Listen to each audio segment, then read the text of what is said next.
Cast is now starting. All attendees are in listen-only mode.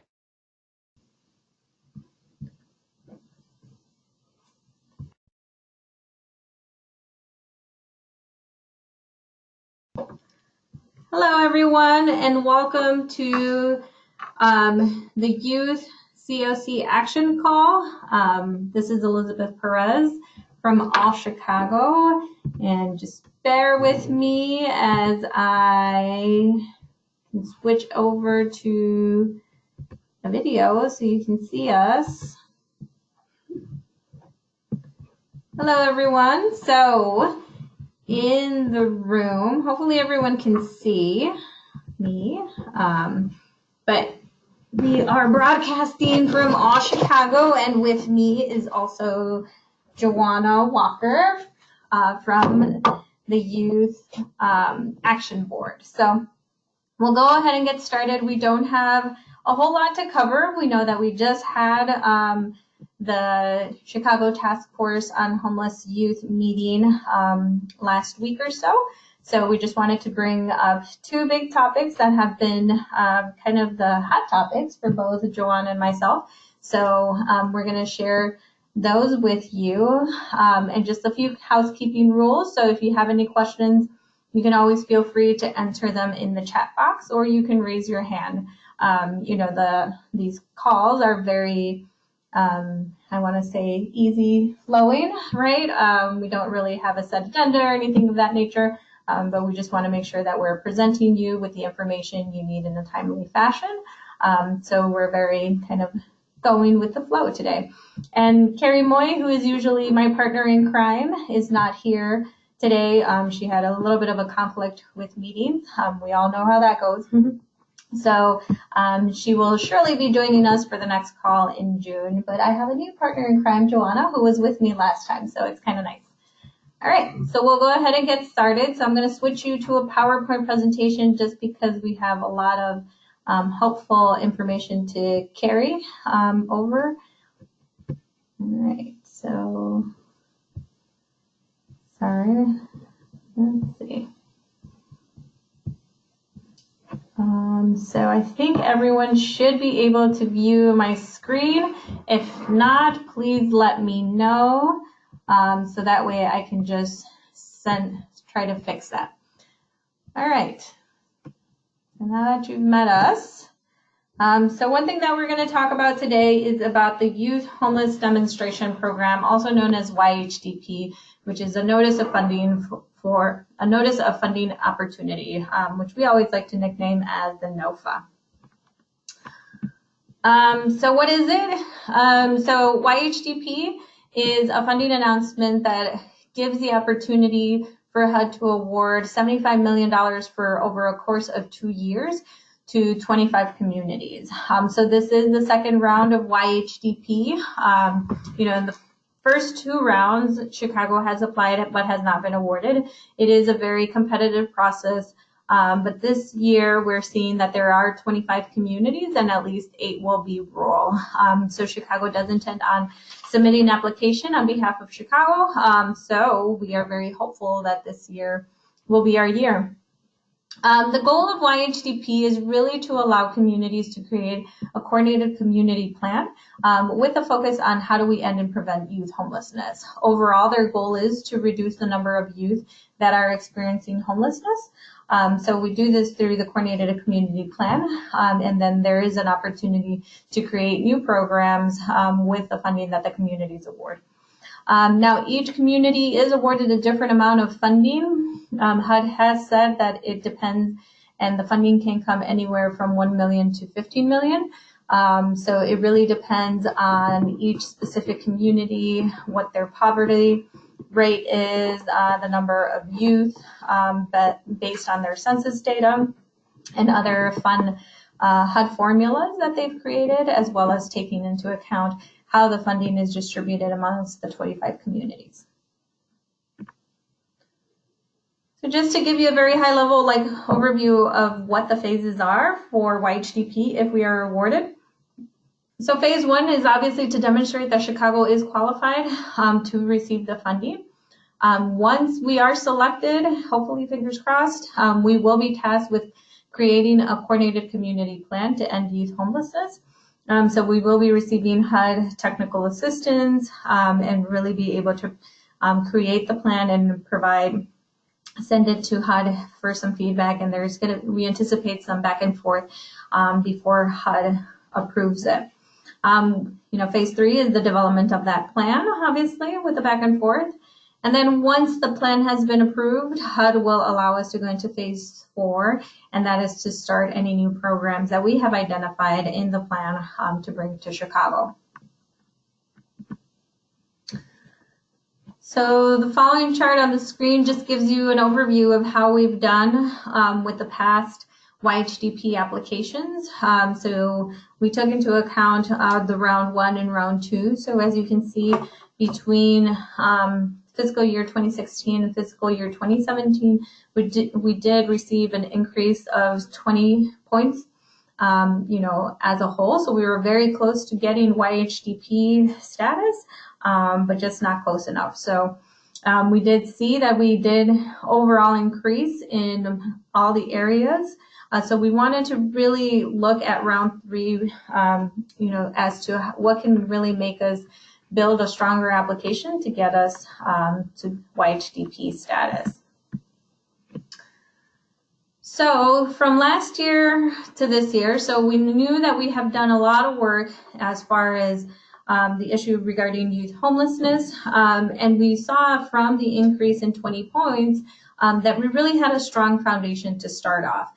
So we wanted to make that a focus because we knew last year we had a lot of work regarding the blueprint process, and also all the work to date with the different work groups, such as the youth data work group, the youth point in time, the youth leadership, and all of that fun, exciting work that we've been doing in the entire year. We wanted to make sure that we included that in this application.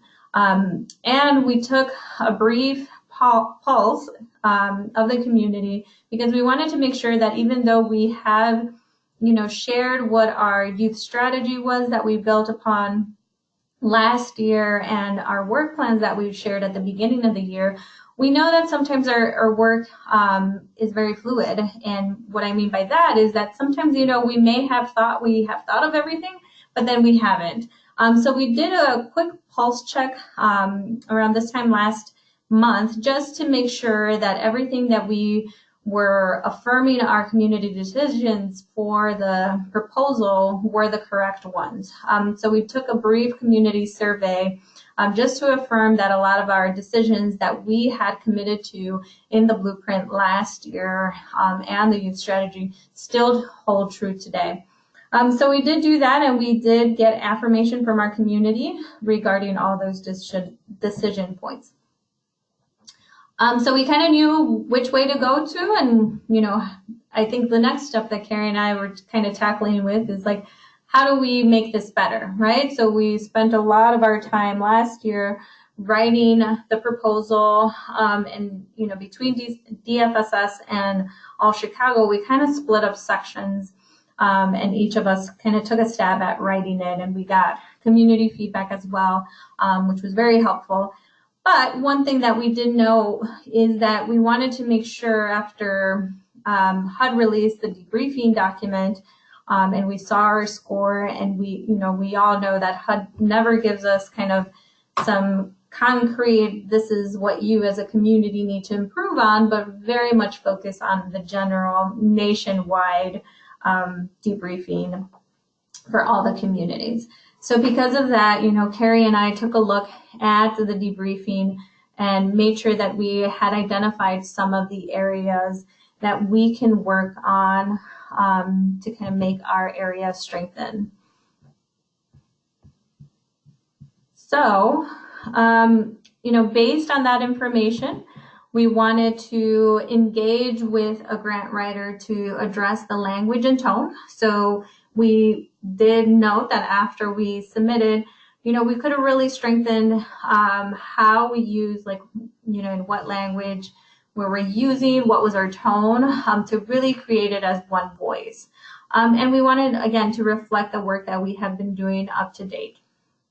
And since we saw the scores from each section, we really took a deep dive and reviewed our proposal once again and compared it to the national debriefing to make sure that anything that HUD had articulated as areas to be strengthened, whether those applied to Chicago. So we were able to identify a couple of areas that we can really strengthen, and it was really centered around a lot of the work that we had been doing. We knew that those were areas that we could be strengthened, and the nice thing is that we had already begun to work on that, with our work with Chapin Hall and the youth data work group.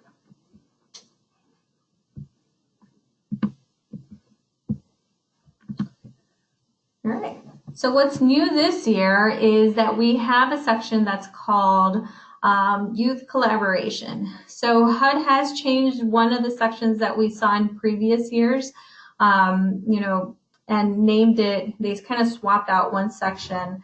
And we did see an inclusion of those same questions in the other sections that we still see. So it wasn't like HUD kind of took out any sections per se. They just kind of mushed it into another section, but there was a section that they named new this year called the youth collaboration, and it was really a section focused on what do our young people have to say from that youth perspective, and we took those questions and we took it to our youth advisory board.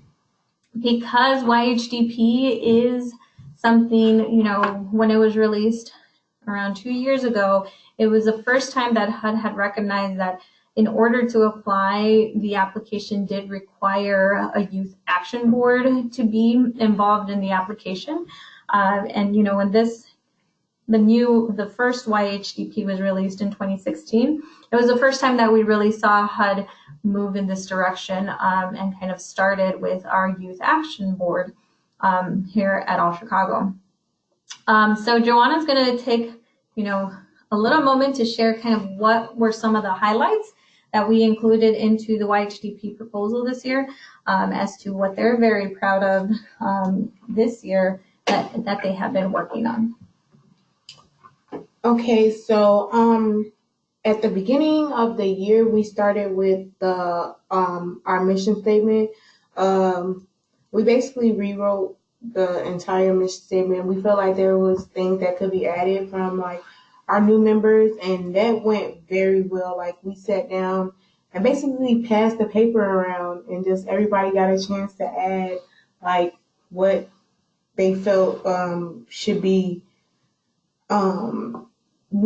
basically what they felt should be heard when you think of the youth advisory board. So that went very well. And also we were participating in outreach with CPS High School, basically coming up with a presentation for one of our members' high school to give different resources and just to help the members that how do I say this? To basically help those youth that are coming into being homeless throughout CPS schools that don't have anybody to turn to or don't know that somebody has also been through that same situation that can give them different resources to housing or anything like shelters, things that can help somebody not feel like they're alone when they're going through homelessness in high school. And then we also work with CPS STLS, which is the Chicago Public Schools, the Students in Temporary Living Situations. Basically had a training where we created a panel discussion for school counselors to basically allow them to ask us different questions as far as how was it in our experience going through homelessness throughout high school, which is very, very helpful. They really appreciated all the feedback that we could give, that they could go and help other students or better understand another student, or how certain students don't even want to approach you in some in some cases, and you have to approach them like being able to not come off too harsh to that student or, like scare that person away. Just letting them know that their counselor could become their best friend in school. And also we work with our private funders, which is which basically where we facilitated a group to talk to different youth throughout the city to see what they thought the system was missing, to basically see what they felt like could be added more as far as like case management goes, or how the process is with the coordinated entry, like what steps could be taken for those to be better understood, and you could get all the information you need right from that young person then and there. Like basically creating that comfortability level to where the youth feels comfortable enough to, share certain things that they wouldn't share with another case manager or something like that. And then and also the outcome of that focus group, like directed what would the private funders invest their money into as far as like ending youth homelessness in Chicago. So the outcome from that meeting, which we led, gave them the opportunity to say where they will put their funds as far as like moving forward into helping other youth throughout Chicago. And then we also participated in a 2-day housing model design workshop, which basically like we got a chance to tell, like give our feedback on different housing models and how they are run now and how they can be run differently to better help youth, or like to just make sure like everybody is like not ending up back homeless after they finished like a 2-year program or anything of that nature. So yeah. Great. So I'm going to take a quick pause because there was a question on why did the score for need go down? So that's a great question. So I'm just going to flip back through that one. So as you can see, for our community need, it's been 10 points for the last 2 rounds. And we did decrease from 7.2 to 5.5. And this had a lot to do with our information from our point in time count, as well as what is our needs assessment and what does that look like here in Chicago. So even though the questions did not change, we did see that we decreased in the number, and it was a little bit of a kind of baffling moment for us because our response didn't radically change. We just updated the information based on our point in time count, but we do know that with each YHDP round, it is a new competition. So it could be a new reviewer, or maybe HUD does emphasize and looks at things differently. So we do know that HUD has done that in the past. And they really didn't give a whole lot of information other than communities didn't answer the questions, was kind of our very vague HUD response. So, we did take a very good look at that section and really emphasize on cleaning it up for this round as well.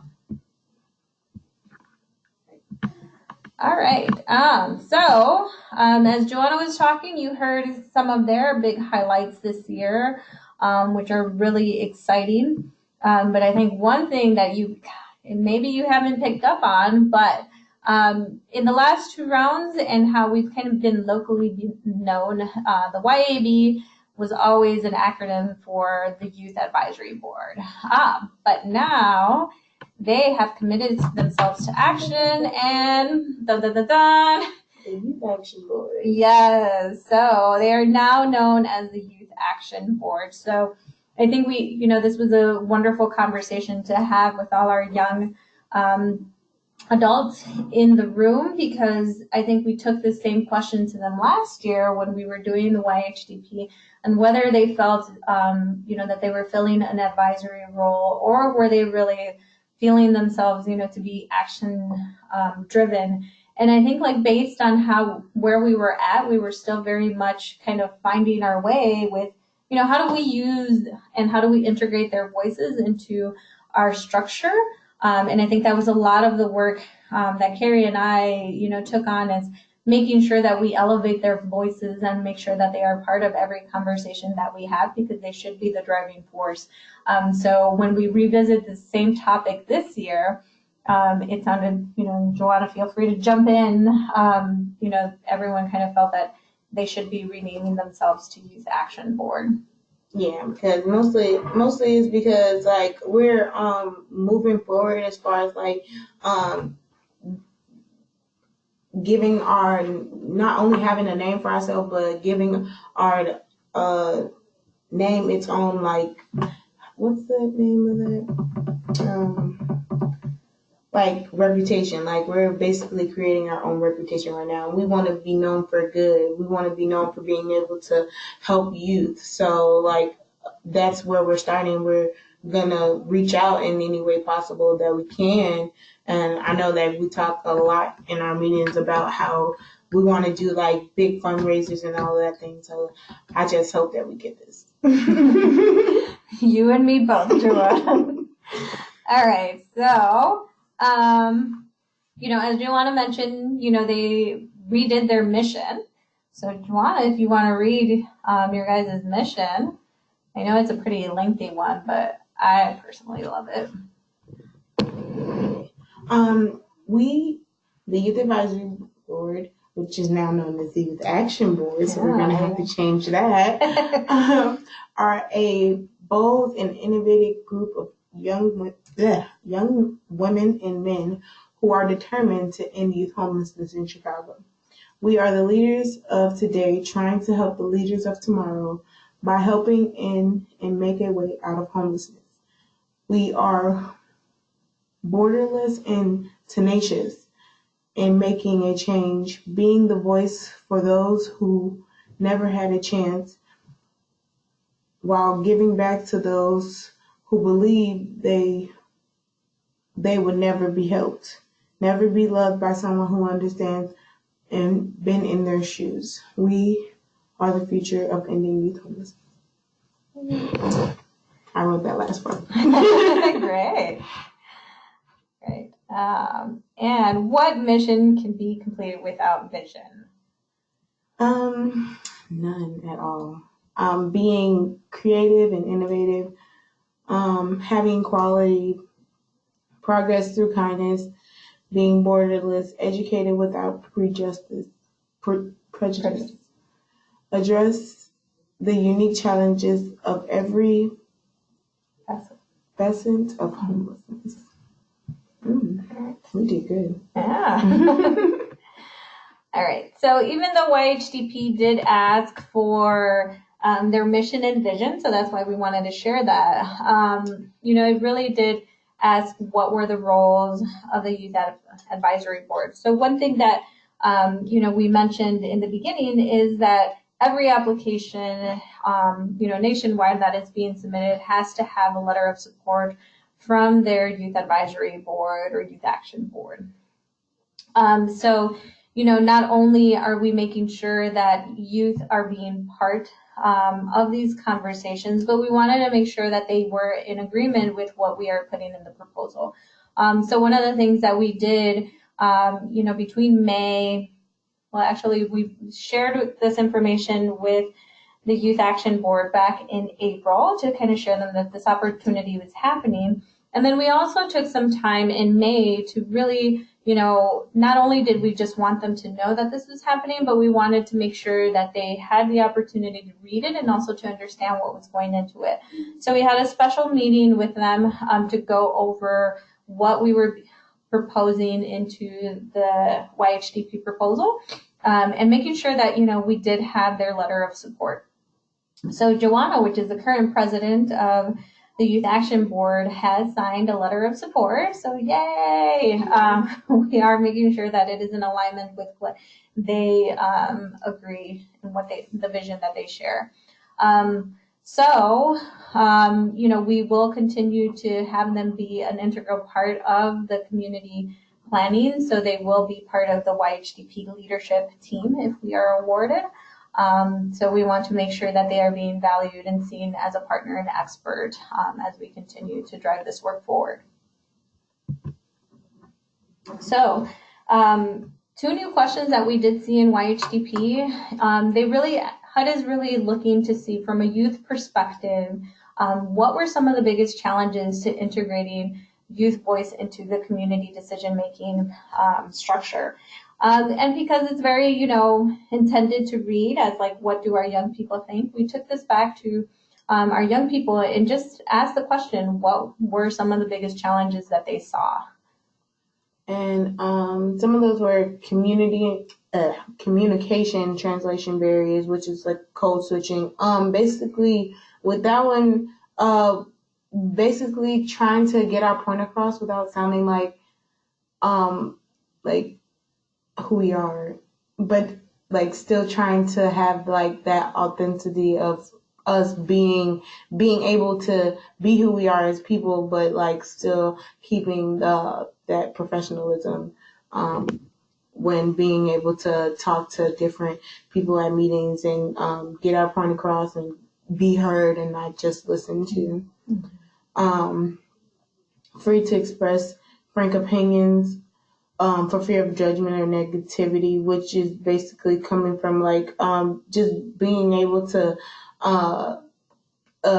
rip the Band-Aid off, basically, like not sugarcoating anything and not being judged for that, because a lot of the things that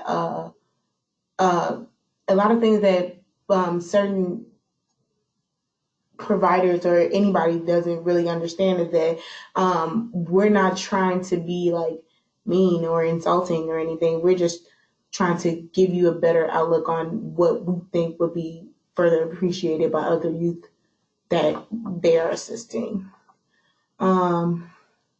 Navigating appropriate ways to contribute, just being able to just not only get our voice heard, but being in those right meetings to where we're speaking to the right people and we're conversating with the right people that can just benefit us in the long run. Like, because we're not only just like fighting for ourselves, we're fighting for like all of Chicago, and there's a lot of youth in Chicago dealing with this situation. And really, like, if more people understood, like it'll be way easier to navigate through youth and be able to assist youth in a timely manner, or however you want to think about it.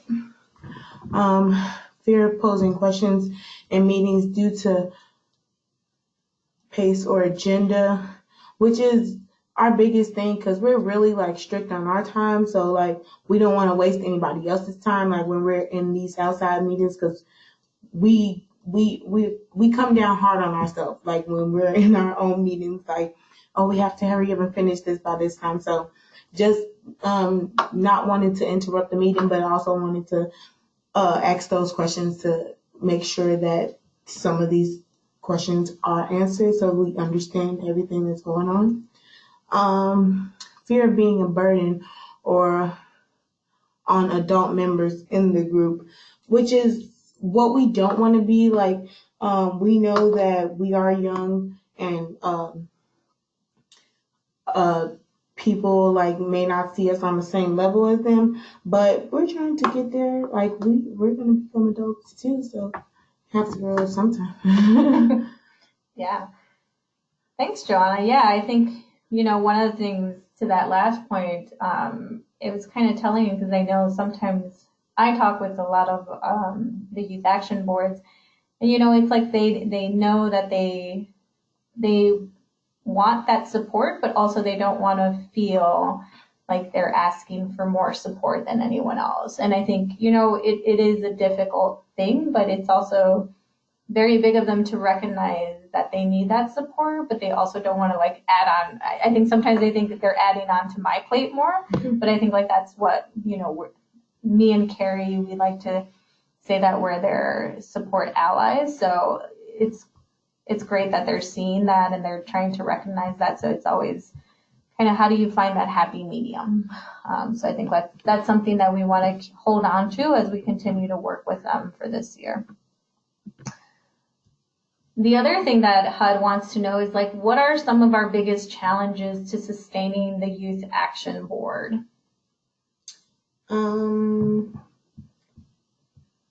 So the first one was recruitment strategies. Why do we think that was a barrier again? Yeah, so I know one of the things that came up that maybe it's not such a big issue, but I know, you know, a lot of our young people, you know, have gone to bigger and better things. And they recently did change their recruitment strategy, that it's not only at November, I think it was like in November, December, that they would accept new members that are interested. Now it's like on an ongoing basis. You know, if you have a young person, you can refer them on to. But I think like, you know, we're still kind of like at a group of 10 individuals. So I think like, how do we continue to increase them? And, you know, with all this work, because we have a lot of outside meetings. So that was one of the things that I think was, you know, how do we continue to build this group of young people? Yeah, because we really want like youth to be coming, not only like just because like we have stipends or whatever, but we want people to come that actually like want to support us and want to see us move forward, and not only that, want to see the community move forward and want to help that situation, like not only being able to come from lived experience, but to be able to take that lived experience and try to help somebody else. And then many members facing housing instability, requiring ongoing support.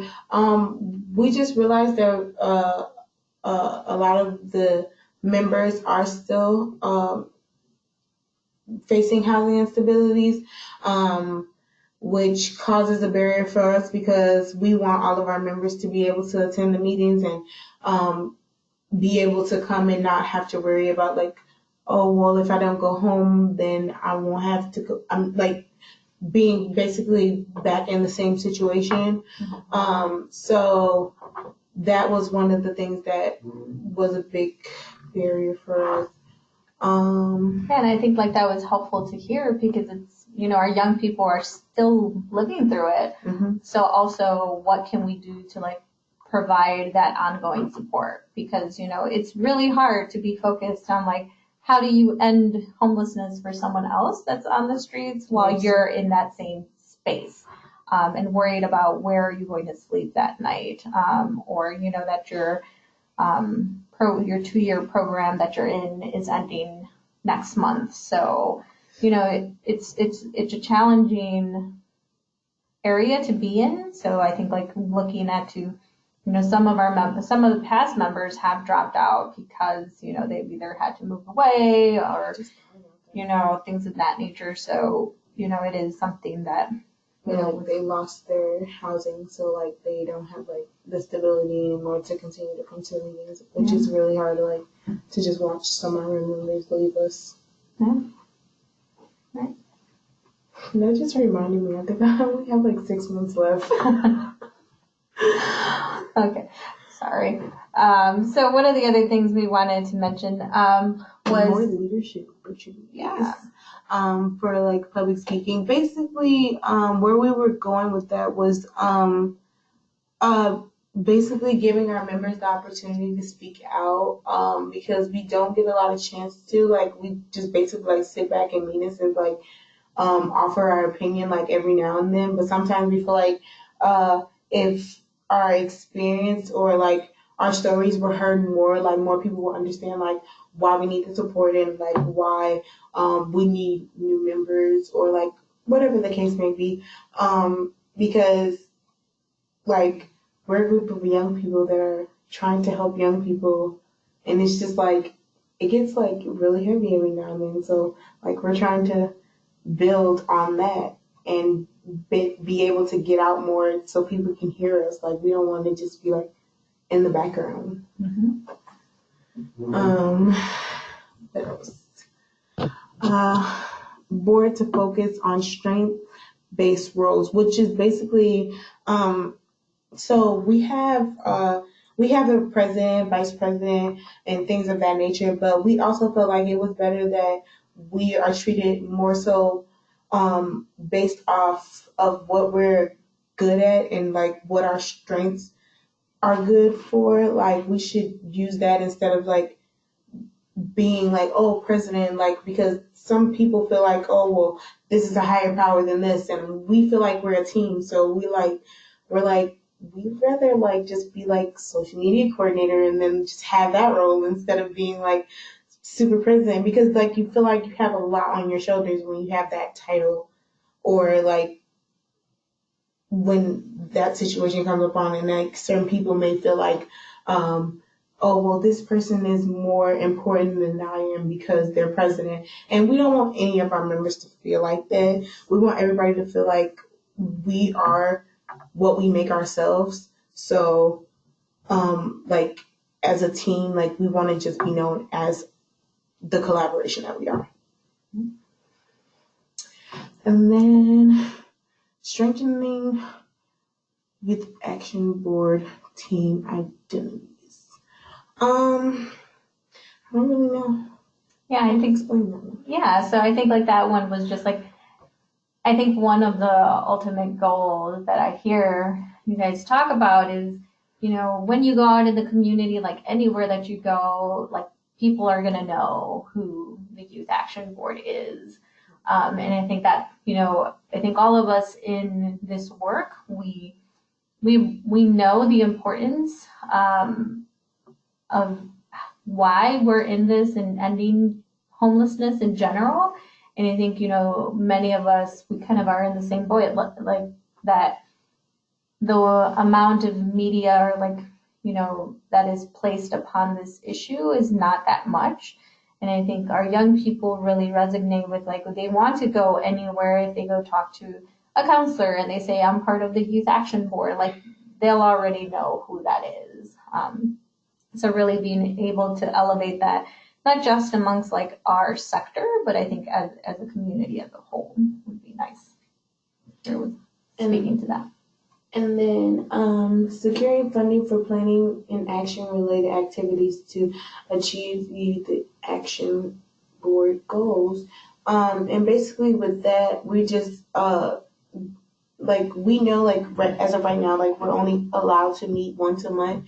And we just basically want to be a part of any funding that we can get so that we can not only have that one meeting, but like other meetings, and then also like hosting fundraisers or doing like that extra out of the ordinary thing. Like, we don't want to be in the background anymore. Like, we're really trying to be our own name and step up to that name and like make it what it is and give it its own great reputation.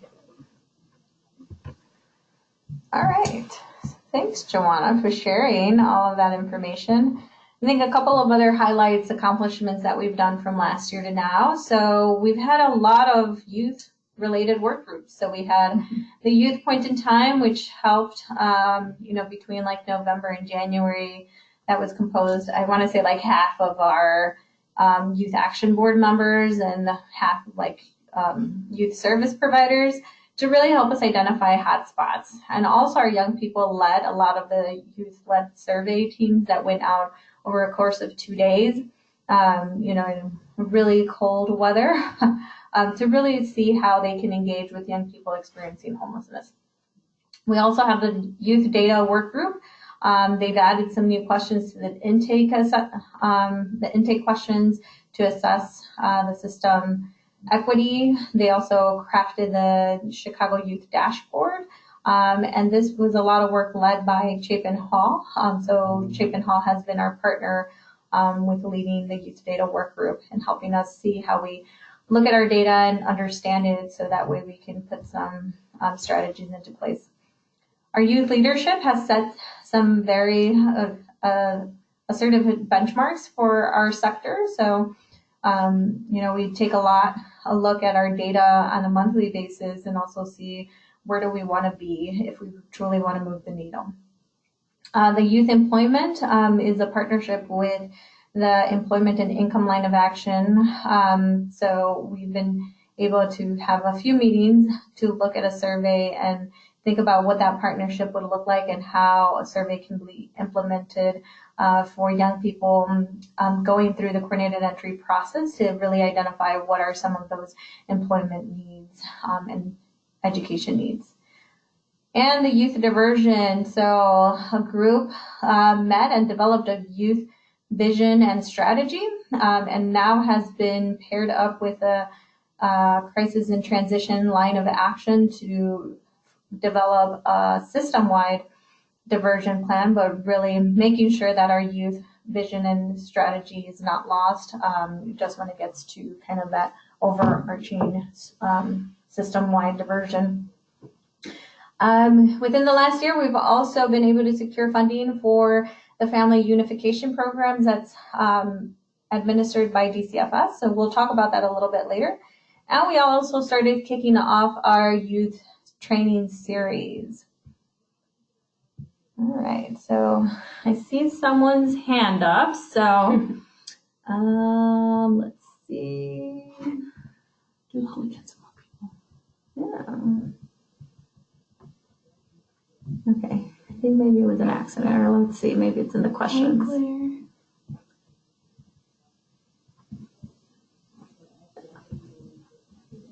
All right, I think someone, yeah. So I think maybe that hand was raised up accidentally, which is okay.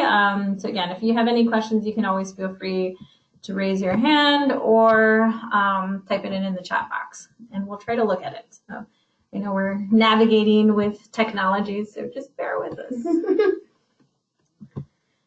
All right, so one new thing that did change. So All Chicago is applying as the lead agency for the application. So in previous rounds, DFSS was marked as a lead agency, but for this round, we chatted with DFSS, and because we know that how YHDP funding has been folded into the mix, so HUD has stipulated that once the 2 years is up, that any funding for housing interventions would be then just be administered and overseen through the CoC competitive process. So that is something that All Chicago oversees.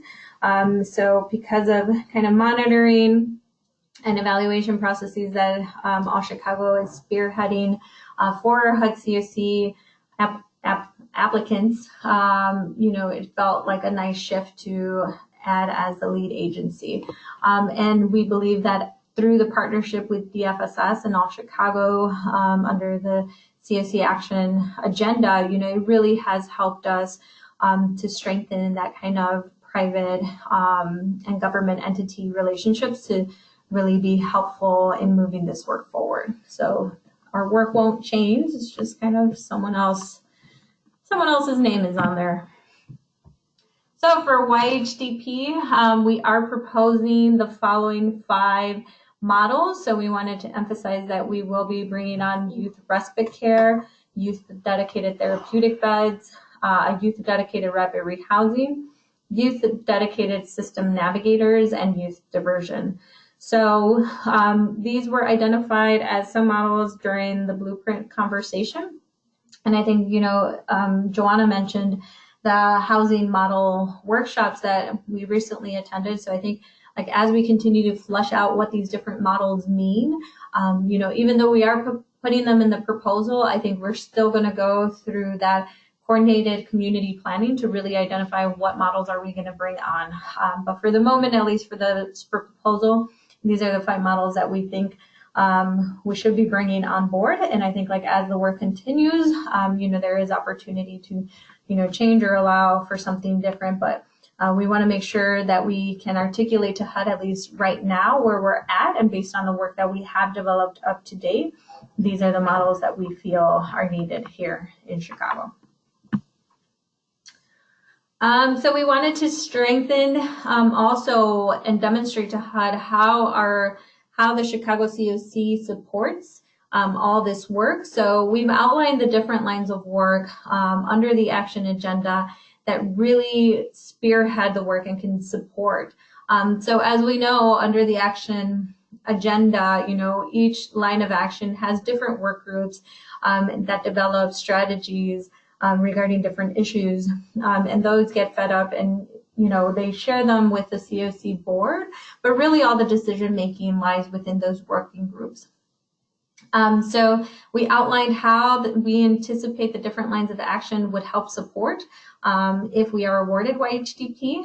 So obviously the youth line of work will be spearheading the development of the coordinated community plan, and we'll be pulling in the youth task force to make sure that anything that we're being developed isn't something that is contradictory to what the community and our sector has identified. And then we'll be pulling in the communication line of work to make sure that we are communicating this in a timely fashion with all our stakeholders. Coordinated entry. So as we know, coordinated entry leads the work about how the coordinated entry system flows here in Chicago. So obviously, as we identify any refinements to meet the needs of our young people, we'll be sharing these with coordinated entry to make sure that they do those refinements. The crisis response will implement the diversion and shelter recommendations. So that's kind of the work that is currently going underhand as to what does diversion mean in our community and how does that look for a young person. The employment and income line of action will develop the youth employment strategy. So as we talked about, we've already begun to have those conversations about a research project and administering a survey to young people, that are going through the coordinated entry to see what their employment needs are. So once that has happened, we'll have a better idea what does that employment strategy look like. The HMIS line of action will be providing us data. So as we know, we love to look at our data to make sure that any strategy that we're implementing, that it is the right one, and tweaking as we go along. The performance data and research line of action, they really look at our performance and outcome implementation. So really looking at how that's being feeded into as a system overall. The pipeline expansion will be looking at the youth needs assessment, so making sure that we are continuously looking at our data to make sure whether our need changes radically and ensuring that those needs are communicated to the right tables. And finally, the system funding. So how does that our private partners help support our youth system? So as we know, sometimes, some of our federal funding, are very rigid and can only support specific eligible items.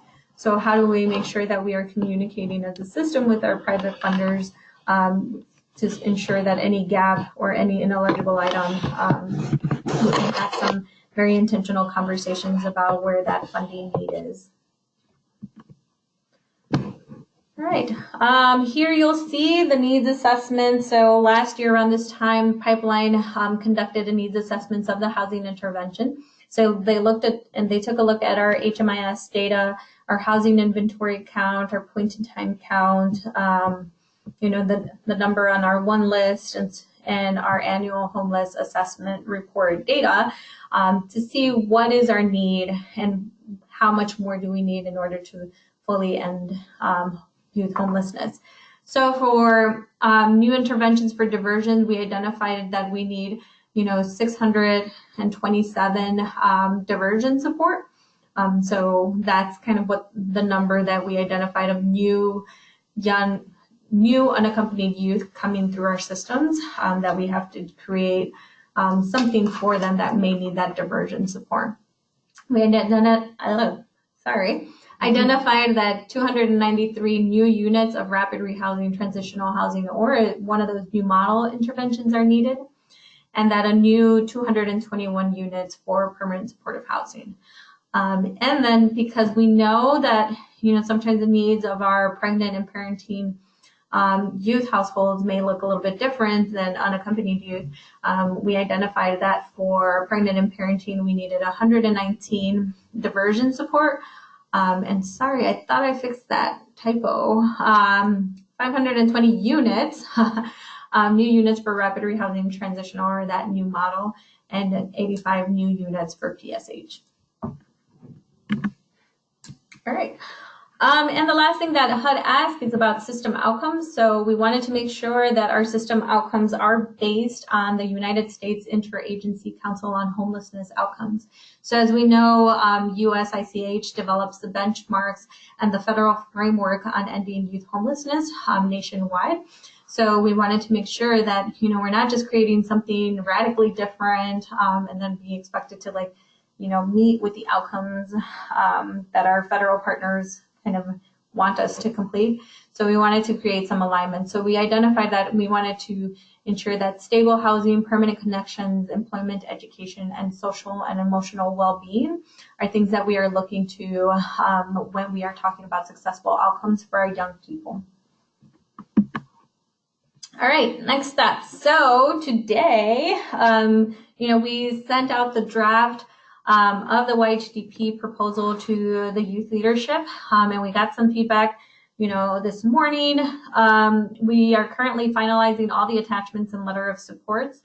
So if you do have any, if you kind of forgot about your letter of support and still want to submit it because you feel very passionate about being about this team and ensuring that we end youth homelessness, please feel free to reach out to me. We do plan on doing an early submission by tomorrow. So today, my team and Carrie and I have been looking at a lot of everything that we have in place and just re-looking at the proposal to make sure that our I's are dotted and our T's are crossed before submitting. HUD's deadline is May 15th. We always try to anticipate kind of a day before just because we know sometimes submitting, as we all know, when submitting some grants, there's always last minute things that happen with their software. So we wanted to make sure that we at least gave ourselves a day buffer. All right. So I know that it's like 2 minutes till 2, and I haven't even gotten to the family unification program. So for those that I know have to jump off, you can feel free to do so. I won't be offended. Of course, this call is also being recorded, so you can view it at a later time. I do want to be sensitive to everyone's needs. But I did want to take a chance to talk with everyone about the family unification program. So a real quick recap on what the family unification program is. So this is a program under the housing choice vouchers that is administered by the public housing authorities. That's CHA in Chicago, and it's in partnership with DCFS. So as we mentioned earlier, last year we received additional funding for FUP. And because in the last application, we made an emphasis that we wanted to ensure that young people that are experiencing homelessness also have the opportunity to obtain one of these housing vouchers, we made sure that that was included.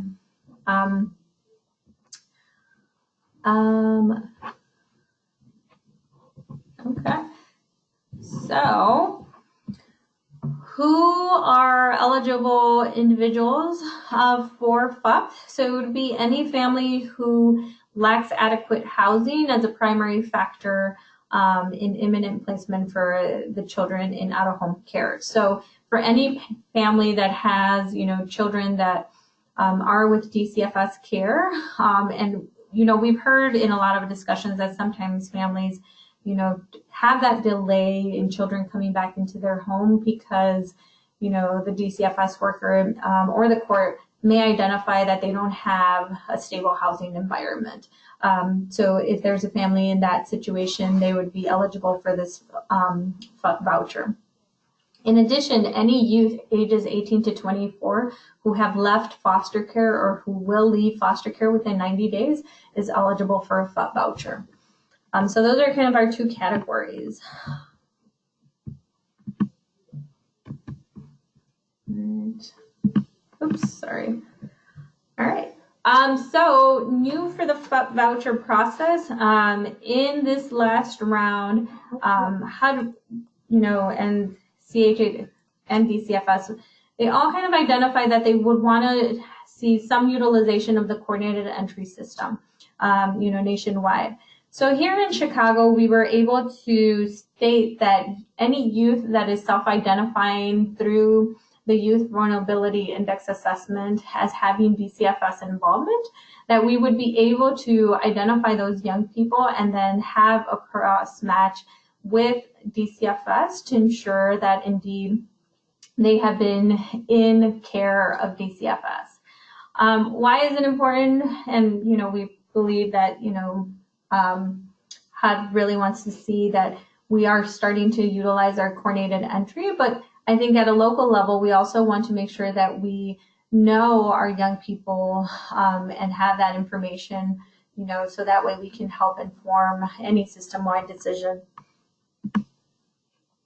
So because we currently don't have a data sharing agreement with DCFS, the process that we'll do for identifying any potential eligible youth is that through HMIS, we will be able to produce a list of youth that have self-identified as DCFS involvement. And from there, All Chicago will work with the current service provider to obtain a consent form. Once we have obtained that consent form, the service provider will be able to update and upload that referral form just to make sure that they know that, what FUP is, and letting that young person know that they are referring them to see if they in fact meet all the eligibility. Once we have that list and all that referral forms, we will be sending a list to DCFS, and they will cross-check their system to ensure that there is DCFS involvement in there. On your screen, you'll see the FUP referral form. So someone from the All Chicago team will reach out to you to let you know that we have seen that a young person is in your program that may potentially qualify for the FUP program. So from there, if you could please complete the referral form and send it back, this would allow us to talk with DCFS to ensure that we are being able to include that young person's name for the cross-check. One of the things that we were looking at here at All Chicago and with Carrie at DFSS is we wanted to make sure, because we know that, sometimes when you're with a skilled assessor and the question about DCFS involvement comes up, sometimes our young people may not want to disclose that. So how do we ensure that for that service provider that has, more of a secure relationship where that young person feels comfortable disclosing this, that there's an opportunity for that kind of loophole to happen. And it doesn't necessarily mean that the young person has to go back to like a skilled assessor and then now disclose that they had DCFS involvement. So what we were able to create is that for service providers, that kind of fall in this realm that, maybe the young person discloses to them that there was some DCFS involvement, there is an opportunity to complete update assessment, and there is a question at the bottom that asks if the young person states that there is DCFS involvement. That would give us the ability over here at All Chicago to run a report and pull anyone who has affirmed either through the Youth Vulnerability Index or through the updated assessment that they have had DCFS involvement. And from there, All Chicago will reach out to the provider to get the referral form and get signed, and have consent from the young person to share their information with DCFS, and we will share that information with them. As of now, DCFS and All Chicago is meeting with them on a weekly basis, and we do this, so far it's been to establish the process, to make sure that we do create something, that adheres to what we submitted in the proposal. And right now it's kind of slowly transforming into weekly calls to make sure that we are talking about all the clients that we're referring. So make sure that if a young person, maybe does not want to engage with DCFS, they have some questions, or maybe they're just, disappearing, that we have the ability to reconnect with that service provider to see, what has happened. Is there something that we can kind of mediate between to make them sure to continue on the path? Because we know that, going through CHA and all the forms that they have to complete, sometimes we know it can be a daunting process. So how do we help kind of pull in those supports to help that young person navigate that system? All right. On the screen, you'll see the HMIS workflow. So, number one under the coordinated entry skilled assessor engagement. So it's pretty much that opportunity for the young person to disclose that they have had some DCFS involvement, because we recognize that that may be a new relationship or one that has not been established. Maybe they're just, going to the skilled assessor because they want to be put on the one list. They do need that intervention. But, we do know that that trust relationship has not been built. And we should respect that. So that's where the provider engagement would come in. So we do know that a lot of our service providers do have that established relationship. There's that trust, and may be able to disclose that. And therefore, the provider will then have the ability to do the update assessment to make sure that we are capturing that young person. From there, we'll be completing the consent forms, and that we'll be sharing that information with DCFS to make sure that we are able to identify that. Because DCFS is able to work with young people up to the age of 23, but FUP is eligible for young people 18 to 24. So even though we have this gap of young people, unaccompanied young people from the ages of 23 to 24, we wanted to make sure that we were able to partner with a service provider to do the housing location as they get into that new unit with that CHA voucher. So how Housing Opportunity for Women have been able to come in and be able to provide that housing support, with the housing location and so forth. So it's really working with a young person on navigating and trying to find a new housing unit for them. So that's kind of the flow, how we'll receive a referral in HMIS, and they'll be tracking all of their interactions with the young person, and really sharing how they are helping the young person navigate and documenting the engagement with the youth. So if you have any questions about FUP, you can always feel free to call Max Burns or myself. We know that this was very quick, but we'll make sure that we share this information. So needless to say, if you do have young people in your program that we believe may be eligible for FUP, you will be hearing from Max just to kind of share the consent form and so forth. We'll also be posting that referral form on the All Chicago website probably by Wednesday, I would say the latest, to make sure that everyone has it available. If you do have a youth, in your program and you're not sure if they indicated some DCFS involvement, you can conduct the update assessment and answer that question just to make sure that we do have that information available. All right. All right, there's a question as to where can I find the recording presentation included in this update?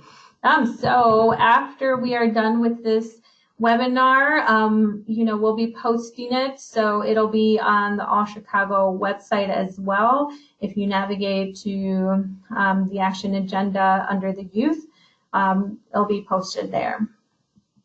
And we tend to send a link to the presentation as well if you are part of the task force listserv. So if you are not, you can always feel free to email me as well, so that way we can add you on. We tend to send reminders and things of that nature through there.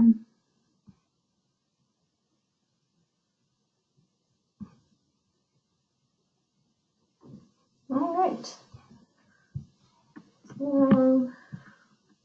I think that was it for any. Does anyone else have any questions? I know people have been submitting them in the chat box as we're going. All right.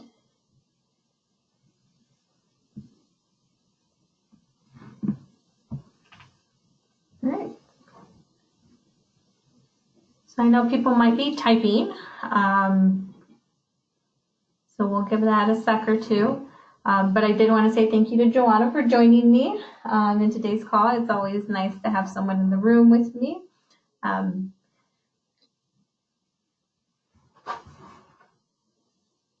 right, it doesn't seem like we have any other questions. So thank you all for joining us for this monthly call. So we look forward to talking with you again in June. And if not, you can always feel free to reach out to me. You know, I'm more than happy to chat with you about anything that you would like to have answered. See you guys. Thank you. Bye.